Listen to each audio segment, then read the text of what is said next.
Hello, my name is Michael Rouse, the president and founder of FutureSports, and in this presentation, you will learn everything you need to know about FutureSports and the plan behind it.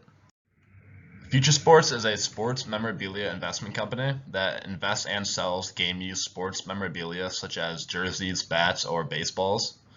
The opportunity lies in the fact that there is a largely untapped source of sports memorabilia in the form of amateur athletes, and that there are no direct competitors to FutureSports because no other business has the same business model as FutureSports.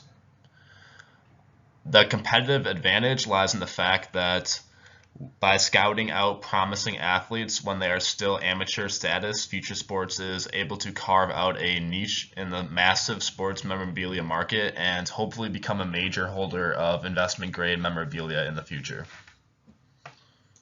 Now I'll walk you through the business process of FutureSports. So step one is to find promising amateur athletes at the high school and collegiate level. We would then make the athlete an offer to purchase a game-worn jersey or equivalent item, and preferably that jersey or item will be used in some sort of significant match, such as a state championship. The athlete will then provide proof of authentication, such as taking a picture of them wearing the jersey on that day. FutureSports will then purchase the item and sell the item after it has appreciated in value.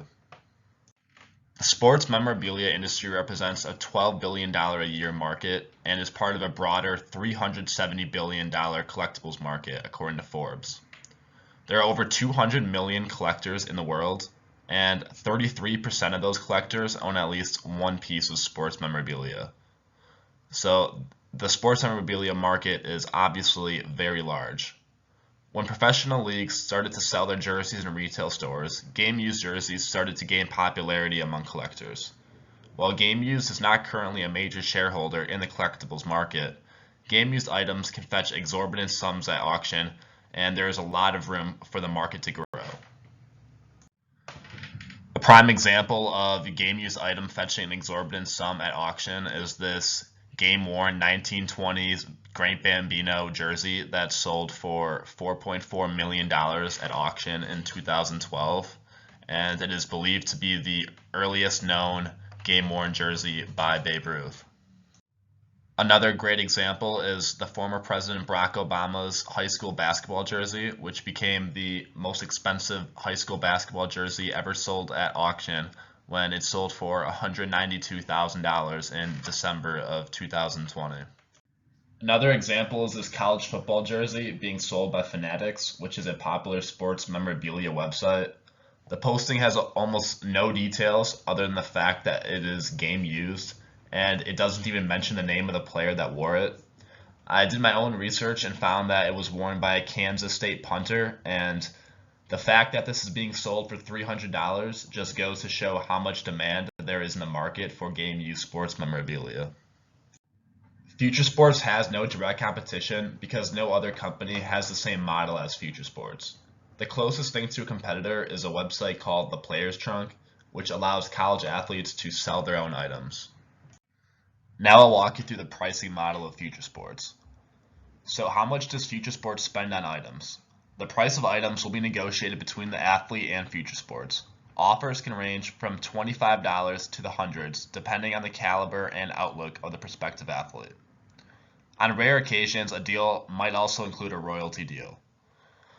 Once FutureSports determines the item is ready for sale, an independent third party will evaluate the item and FutureSports will determine a suitable asking price based on that report. Some of the strengths of FutureSports is that there is no direct competition and the sports memorabilia industry is large and growing and it has a low barrier to entry. Some weaknesses is limited capital and risk of purchasing worthless items. The opportunities is a largely untapped source of collectible items and the 1 in 1,000 chance of landing a future big ticket item that fetches millions of dollars at auction.